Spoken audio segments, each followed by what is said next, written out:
நம்முடைய உள்துறை அமைச்சர் மரியாதைக்குரிய அமித்ஷா அவர்கள் தெளிவுபடுத்திட்டாரு. தமிழ்நாட்டில் நாடாளுமன்றத்தினுடைய எண்ணிக்கை சதவீதம் குறையாது,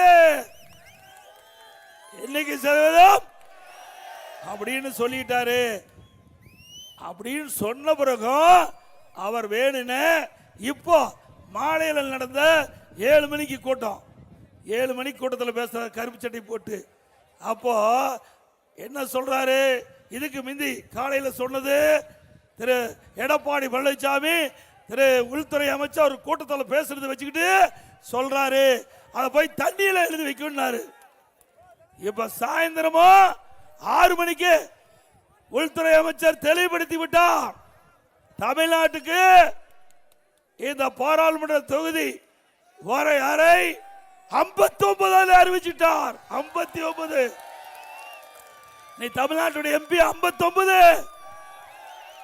ஏற்கனவே பாராளுமன்ற சதவீதம் இப்ப இருக்கிறது 7.18. 7.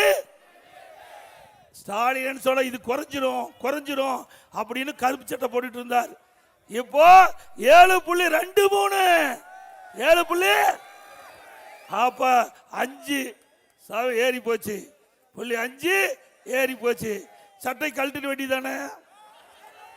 சட்டை போட்டுட்டு தெரியலாமா? நான் காலையில் சொன்னது உண்மையாயிட்டது இல்ல? சரி, ஒரு நாட்டினுடைய முதலமைச்சர் 6 மணிக்கு பாராளுமன்றத்தில் உள்துறை மந்திரி பேசிட்டாரு. அதுக்கு பிறகு கருப்பு சட்டை போட்டுக்கிட்டு 7 மணிக்கு எடப்பாடி பழனிசாமியுடைய பேச்ச தண்ணீர் எழுதி வைக்கிறார். ஏப்பா, நான் எத்தனை முறை தான் தொண்டை காய கத்துறது? ஏப்பா, நான் தான் இல்லைன்னு சொன்னேன். ஆனா நீங்க திரு ஸ்டாலின் இல்ல எடப்பாடி பழனிசாமி வேணுமென்றே திட்டமிட்டு தமிழகத்தை வஞ்சிக்கிறார், இன்னைக்கு மத்தியில் இருக்கின்ற ஆட்சியாளருக்கு அடிமை அப்படியெல்லாம் பேசிட்டு இருந்தார். நான் இல்லவே இல்லை. ஏற்கனவே உள்துறை அமைச்சர் தெளிவுபடுத்தி விட்டார். தமிழ்நாட்டில் நாடாளுமன்ற தொகுதியுடைய எண்ணிக்கை குறையாது, ஏற்கனவே இருக்கின்ற சதவீதத்துக்கு குறையாதுன்னு சொல்லிட்டார். அப்படின்னு சொன்ன பிறகும் இப்ப கருப்பு சட்டை போட்டுக்கிட்டு 6 மணிக்கு சொல்லி 7 மணிக்கு பேசுறீங்க. அப்படின்னு அந்த நாட்டினுடைய தமிழ்நாட்டுடைய நிலைமை என்ன? ஒன்னும் தெரியாத முதலமைச்சர் தானே. உங்களுக்கு உளவுத்துறை இருக்குல்ல, உளவுத்துறை கையில் இருக்குதுல்ல, உளவுத்துறை என்ன சொல்லிருக்கணும்? கருப்பு சட்டை கழட்டிருங்க. உண்மையான அரசாங்கமா இருந்தா கருப்பு சட்டை கழட்டிருங்க.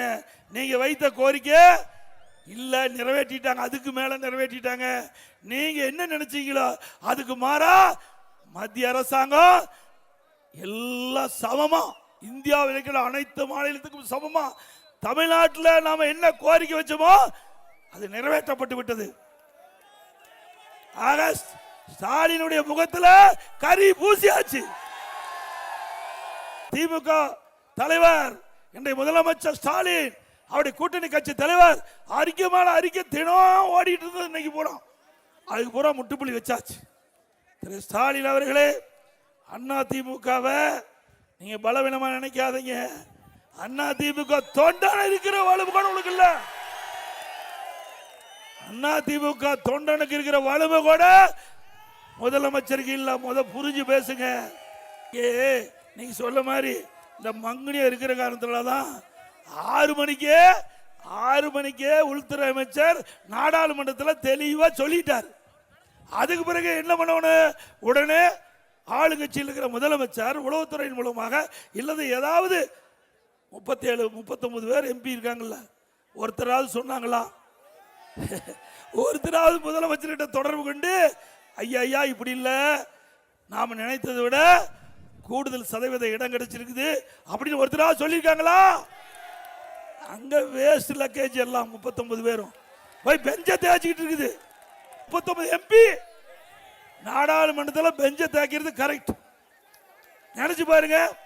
இந்த 39 எம்பி எப்ப பார்த்தாலும் ஸ்டாலின் சொல்றார் 2024 எங்கள் திராவிட முன்னேற்ற கழக தலைமையில் அமைக்கப்பட்ட கூட்டணி 39 இடத்துல வெற்றி பெற்று சொல்றார். என்ன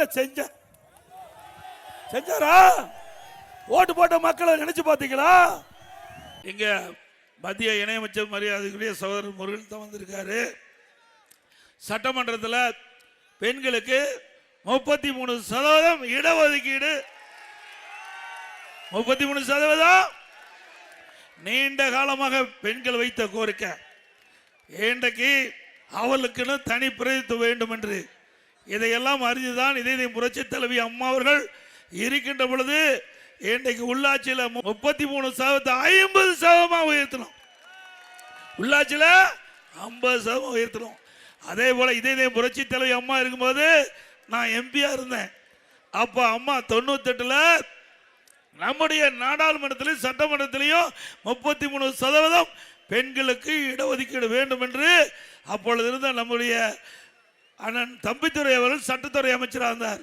அப்போ மறைந்த வாஜ்பாய் அவர்கள் பிரதமர் இருந்தார். அந்த காலகட்டத்தில் நாடாளுமன்றத்தில் இந்த மசோதா கொண்டு வந்தாங்க. இந்த நம்முடைய மகளிருக்கு 33% இட மசோதாவை கொண்டு வந்தது அண்ணா திமுக இருக்கிற காலம், அம்மா காலம். அப்ப கொண்டாந்து பாரதிய ஜனதாவுடைய கட்சியில் இடம்பெற்றிருந்தோம். பாரதிய ஜனதா ஆட்சி அந்த காலகட்டத்தில் 98ல் மறைந்த போற்றுதலுக்குரிய வாஜ்பாய் அவர்கள் பாரத பிரதமர் இருந்தார். இது எல்லா கட்சியிலும் ஆலோசனை நடத்தி அந்த மசோதா கொண்டாந்து நம்முடைய சட்டத்துறை அமைச்சராக திரு தம்பித்துறை அவர்கள் அந்த மசோதாவை படிச்சுட்டு இருக்கும்போது உடனே முலாயம் யாதவ் அந்த கட்சியில் இருந்து வந்தவர் நாடாளுமன்றத்தில் அதை பிடுங்கி கிழிச்சு வச்சுட்டார். நாடாளுமன்றத்திலேயே பிடுங்கி 4 முனை கிழிச்சு வச்சுட்டாங்க. அப்பவே நின்று போயிட்டது. அதை இப்பொழுது இருக்கின்ற பாரத பிரதமர் நரேந்திர மோடி அவர்கள் அம்மா கொண்டு வந்து நிறைவேற்றிருக்கார். நல்ல பேர் வச்சிருக்கிறீங்க. 10 ரூபா 10 ரூபா அப்படிப்பட்டவர் உங்க மாவட்டத்தில் விடலாமா? அவர் ஓட ஓட விரட்டுவீங்களா? அவரை மட்டும் தப்பி தவறி நீங்க விட்டுட்டீங்க, கோவை மாவட்டம் மம்போடு போயிடும். நான் ஏற்கனவே அங்க பேசும்போதே சொன்னேன், இந்த கொரோனா காலம் உங்களுக்கு நல்லா தெரியும். கொரோனா வைரஸ் பாதிக்கப்பட்டா உயிருக்கே ஆபத்து ஏற்பட்டுரும். அப்போ அது கூட நம்முடைய பாரத பிரதமர் நரேந்திர மோடி மருந்து கண்டுபிடிச்சு குணப்படுத்துறதுக்கு செஞ்சார். ஆனா இப்போ இந்த நம்முடைய கோவை தெற்கு சட்டமன்ற தொகுதியில் வந்திருக்கிற அந்த கொரோனா சாதாரண கொரோனா இல்ல, அதுக்கு மருந்தே இல்ல. அந்த வைரஸ் தாக்கப்பட்டுட்டா இந்த கோவை மாவட்டம் அதோட போயிடும். ஏன்னா கரூர்ல முடிச்சு கட்டிட்டாரு. கரூர்ல இப்ப எங்க வந்துட்டாரு? உங்க மாவட்டத்துக்கு வந்துட்டார், கோயம்புத்தூர் மாவட்டம் வந்துட்டார். இந்த அதிகாரிகள் டிரான்ஸ்பர் மாதிரி அங்க டிரான்ஸ்பர் ஆகி இங்க வந்திருக்கார். நல்லா சிந்திச்சு பாருங்க. நல்ல மனிதராக இருந்தால் ஒரு சட்டமன்ற உறுப்பினர், ஒரு அமைச்சராக இருந்தவர் தன்னுடைய சொந்த தொகுதி விட்டுட்டு வெளியே வருவாங்களா? நான் இப்ப 11வது முறையா எடப்பாடியில் நிக்கிறேன், 11வது முறையா நிக்கிறேன். ஆரம்பிச்சார் தொண்டாமுத்தூர்ல ஆரம்பிச்சார் வேலுமணி நிக்கிறாரு. உன்னால நிக்க முடிஞ்சுதா? அங்க ஓட ஓட விரட்டி இங்க கோவை தெற்கு சட்டமன்ற தொகுதிக்கு வந்து நிக்கிறாரு. நல்லா சிந்திச்சு பாருங்க. நான் விளையாட்டா சொல்லிங்க, சாதாரண ஆள்லிங்க. எல்லாத்துக்கும் ஆண்டவன் மூளை படைச்சிருக்காரு, அவருக்கு தனி மூளை படைச்சிருக்காரு. அவருக்கு என்ன, எல்லாரும் நல்லது செய்யறதுக்காக ஆண்டவன் நமக்கு இறைவன் மூளை பிடிச்சிருக்காரு. அவருக்கு மட்டும் தீய எண்ணம் தான் தோன்று அந்த மூளையில, வேற எதுவுமே தோன்றாது. அவர் சிந்திப்பது எல்லாமே எப்படி ஒருத்தரை ஏமாத்தலாம், எப்படி ஒருத்தரை தவறான வழியில வீழ்த்துவது, அப்படி ஒருவர் தான் வந்து நிற்கிறாரு. தயவு செய்து வந்திருக்கிற மேட்டுப்பாளையத்தில் தான் சரி, எழுத அவனாசியில் இருந்தாலும் சரி, கவுண்டம்பாளையத்தில் இருந்தாலும் சரி, இந்த கோவை மாவட்டத்தில் இருக்கிற அத்தனை சட்டமன்றத்தில் இருக்கிற மக்களை அங்க கவனத்தை செலுத்துங்க. ஒட்டுமொத்த மாவட்டத்துக்கு ஆபத்து வந்துடும், ஒட்டுமொத்த மாவட்டத்துக்கு ஆபத்து வந்துடும். இன்னொருத்தர் பேசுறார், சிதம்பரம் பேசுறார். காலையிலிருந்து டிவியில் ஓடுது, சன் டிவியில் நேரத்திலிருந்து ஓடுது. எடப்பாடி பழனிசாமி ஏற்கனவே முதலமைச்சராக இருந்தார், பிரதான எதிர்கட்சி தலைவராக இருந்தார். இன்னைக்கு அமித்ஷா சொன்னா நடந்துருக்குமா அப்படின்னாரு. நடந்துட்டு இல்ல, அவர் அவர் சொன்னார். அவர் சொன்னபடி அவர் கொடுத்த வாக்குறுதியை நிறைவேற்றிட்டார். இனிமேல் என்ன முகத்தை வச்சுட்டு இருக்க போறீங்க? நாட்டு மக்கள் எப்படி பார்ப்பீங்க? ஏற்கனவே செஞ்சது கிடையாது, பாச்சது நாட்டுக்கு செஞ்சிருக்காரா? ஏங்க, தமிழ்நாட்டில் ஒரு அற்புதமான வாய்ப்பு கிடைச்சது. உள்துறை மந்திரி, நிதியமைச்சர் ஏதாவது செஞ்சாரா? திருப்பூருக்கு நிதி கொடுத்தாரா? தமிழ்நாட்டுக்கு பெரிய திட்டத்தை கொடுத்தாரா? அவரு நம்மள பேசுறதுக்கு தகுதி இருக்குதா? ஏங்க, எவ்வளவு பெரிய ஆப்பர்ச்சுனிட்டி, எவ்வளவு பெரிய வாய்ப்பு! ஒரு நிதியமைச்சர், இந்திய நாட்டுடைய நிதியமைச்சர், தமிழ்நாட்டில் பிறந்தவர், தமிழ்நாட்டு மக்களால் தேர்ந்தெடுக்கப்பட்டவர். அப்படி இருக்கும்போது தமிழ்நாட்டுக்கு தேவையான நிதி அள்ளி கொடுக்க வேண்டாம்? கொடுக்க முடியாது, மனசு வராது. ஓட்டு வாங்க வரைக்கும் என்ன வேணாலும் பேசுவாங்க, ஓட்டு வாங்கிட்டா மக்களை மறந்துடுவாங்க. அப்படிப்பட்ட தலைவர்கள் தான் நம்மள விமர்சனம் செய்யறாங்க. திரு ப. சிதம்பரம் அவர்களே, நீங்க மூத்த அமைச்சராக இருந்தீங்க, மூத்தவர். நாங்க பேச ஆரம்பிச்சா நல்லா இருக்காது. ஆக வேண்டுமென்ற திட்டமிட்டு திரு ஸ்டாலினுடைய பேச்சை கேட்டுக்கிட்டு அவருக்கு வக்காலத்து வாங்கி பேசுறீங்களா? வாங்கி கட்டிக்குவீங்க. அதோட நீட் தேர்வு ரத்து பண்றாங்க, ரத்து பண்ணாங்களா? நீட் தேர்வு ரகசியம் இருக்கு, நாங்க ரகசியத்தை ஒப்படைச்சாங்க சொன்னாங்களா? எதுவுமே சொல்லல, எதுவுமே செய்யல, அத்தனை பொய் தானே. இப்ப கூப்பன் கொடுக்கிறாராம். என்ன கொடுக்கிறாரு? எதுக்கு கொடுக்கிறாரு? அதுல ஒரு கமிஷன் வரும். எல்லாம் திமுக காரன் தான் கூப்பனை விற்பான். ஆட்சிக்கு வர போறது 100% இல்ல. திமுக ஆட்சிக்கு வர போறது 100% இல்ல. ஆனாலும் அவருடைய தேர்தல் அறிக்கை வெளியிட்டிருக்காங்கல்ல, நீங்க சிந்திச்சு பாருங்க. அந்த தேர்தல் அறிக்கையில் கூட திரு கருணாநிதி குடும்பத்துக்கு என்ன லாபம் வர வேண்டும் பார்த்து தான் இந்த தேர்தல் அறிக்கையில் கூப்பனை வெளியிட்டிருக்காங்க. இதே அண்ணா திமுக என்ன வெளியிட்டோம்? எல்லா குடும்பத்திற்கும் 10,000 ரூபாய் சிறப்பு வங்கியிலே செலுத்தப்படும். எங்க பேங்க்ல போடுறோம்.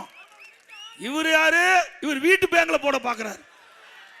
நாம நாட்டுடைமையாக்கப்பட்ட பேங்க்ல நம்ம கொடுக்கப்பட்ட வாக்குறுதியை நேரடியா மக்களுக்கு போய் சேர வேண்டும் அப்படின்னு வாக்குறுதி கொடுத்தது அண்ணா திமுக அரசாங்கம்.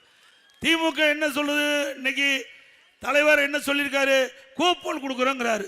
அந்த கூப்பன் கிடைக்காத ஒரு அம்மா கேட்டிருக்காங்க, அது கொடுக்க போறது இல்லை. பாவம், அந்த அம்மா ஏழை கேட்டிருக்காங்க, கொடுக்க மறுத்ததையும் அந்த அம்மா தற்கொலை பண்ணிட்டுது. இவர் கூப்பன் கொண்டாந்ததே ஒரு உயிர் போயிட்டுது. இவர் அறிவிக்கப்பட்ட அறிவிப்புல ஒரு உயிர் இழந்ததுதான் மிச்சம். ஆக இப்படிப்பட்ட மக்களை ஏமாற்றி கவர்ச்சிகரமாக பேசி அறிவிப்பை வெளியிட்டு கொள்ளை புறத்தின் மூலமாக ஆட்சிக்கு வருவதற்கு நீங்கள் அனுமதிப்பீங்களா? பாராளுமன்ற வரைமுறை அதை டீலிமிட்டேஷன் அதை செய்யறதுக்கு இன்னைக்கு அறிவிச்சாங்க. எங்க இருக்கிற ஸ்டாலின் என்ன சொன்னாரு? கருப்பு சட்டை போட்டுட்டார். இது கருப்பு சட்டை போட்டு ஊரு பூரா கொடியேற்றவன்னாரு. நானும் இன்னைக்கு கோயம்புத்தூர்ல இருந்து மேட்டுப்பாளையத்துல இருந்து அவனாசி வழியா ஊர் வரைக்கும் வந்துட்டேன். எங்க திருப்பூர் வரைக்கும் ஒரு வீட்டுல கூட கொடியேற்றல.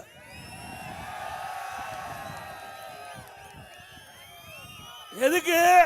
தமிழ்நாட்டுடைய நாடாளுமன்றத்துடைய எண்ணிக்கை குறைஞ்சு போயிடும் அப்படின்னு சொன்னார். நான் ஏற்கனவே தெளிவுபடுத்தினேன், காலையிலேயே பேசினேன். கோயம்புத்தூர் கூட்டத்தில் அறிவிச்சார் திரு வேலுமணி அவர்கள். கோயம்புத்தூர் தெற்கு சட்டமன்ற தொகுதியில் நடந்த பொதுக்கூட்டத்தில் பேசினேன், அப்பொழுது தெளிவுபடுத்தினேன். நம்முடைய உள்துறை அமைச்சர் மரியாதைக்குரிய அமித்ஷா அவர்கள் தெளிவுபடுத்திட்டாரு. தமிழ்நாட்டில் நாடாளுமன்றத்தினுடைய எண்ணிக்கை சதவீதம் குறையாது,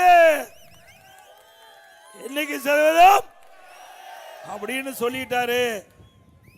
அப்படின்னு சொன்ன பிறகும் அவர் வேணுன இப்போ மாலையில் நடந்த 7 மணிக்கு கூட்டம், 7 மணிக்கு கூட்டத்தில் பேசுறாரு கருப்பு சட்டை போட்டு. அப்போ என்ன சொல்றாரு? இதுக்கு முந்தி காலையில் சொன்னது திரு எடப்பாடி பழனிசாமி திரு உள்துறை அமைச்சர் ஒரு கூட்டத்தில் பேசுறது வச்சுக்கிட்டு சொல்றாரு, அதை போய் தண்ணியில் எழுதி வைக்கணும்னாரு. ஸ்டாலின் இன்றைக்கு கருப்பு சட்டை போட்டுக்கிட்டு இருக்காரு. திரு ஸ்டாலின் அவர்களே, மே 4ஆம் தேதிக்கு பிறகு கருப்பு சட்டை போட்டுக்க. போட்டுக்குவாருல்ல, போட வைப்பீங்கல்ல. எதுக்கு கருப்பு சட்டை போட்டாரு?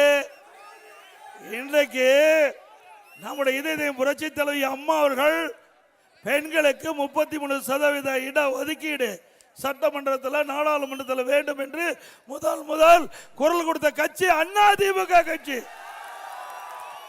நான் எம்பியா இருந்தேன், 1998 எம்பியா இருந்தேன். அம்மாவுடைய உத்தரப்படி அன்றைய தினம் பாரதிய ஜனதா கட்சி ஆட்சியில் இருந்தது. 1998 மறைந்த வாஜ்பாய் அவர்கள் பாரத பிரதமர். அன்றைய தினம் அம்மாவுடைய வேண்டுகோளை ஏற்று பாரத பிரதமர் மரியாதைக்குரிய வாஜ்பாய் அவர்கள் இந்த 33% இடஒதுக்கீடை நிறைவேற்றலாம் சொல்லி நம்முடைய அதிமுக கட்சி சேர்ந்த அண்ணன் தம்பித்துரை அவர்கள் சட்டத்துறை அமைச்சராக இருந்தார். அப்பொழுது அந்த மசோதாவை நாடாளுமன்றத்தில் தாக்கல் செய்கின்ற பொழுது இந்தியா கூட்டணியில் அங்க வைக்கிறாங்களே முலாயம் சிங் யாதவ் அவருடைய கட்சி சேர்ந்த எம்பி வந்து நம்முடைய சட்டத்துறை அமைச்சர் அண்ணன் தம்பித்துறை கையில் மசோதாவை படிச்சுக்கிட்டு இருக்கும்போது பிடுங்கி கிழிச்சு வச்சுட்டார். அப்ப நின்று போச்சு. மாண்புக அம்மா அவர்கள் அப்பொழுதே பெண்களுக்கு 33% இடஒதுக்கீடை கொண்டு வந்த பெருமையை சேர்த்தவர் அம்மா. இன்றைக்கு பாரத பிரதமர் நரேந்திர மோடி அவர்கள் பெண்களுக்கு உரிமை வேண்டும், பெண்களுக்கு சம வாய்ப்பு அளிக்க வேண்டும், பெண்களும் இன்றைய தினம் ஆண்களுக்கு இணையாக வாழ்ந்து கொண்டிருக்கின்றார்கள். அப்படி பெண்களுடைய உரிமையை நிலைநாட்டுகின்ற விதமாக சட்டமன்றத்திலும் நாடாளுமன்றத்திலும் 33% இடம் கிடைக்க வேண்டும், இடஒதுக்கீடு செய்ய வேண்டும் என்று ஏற்கனவே சட்டம் ஒருமனதாக நிறைவேற்றப்பட்டு இன்றைக்கு அதுக்கு வடிவம் கொடுக்கிறாங்க. இப்பொழுது பாராளுமன்றத்தினுடைய இன்றைக்கு தொகுதி பாராளுமன்ற தொகுதி வரைய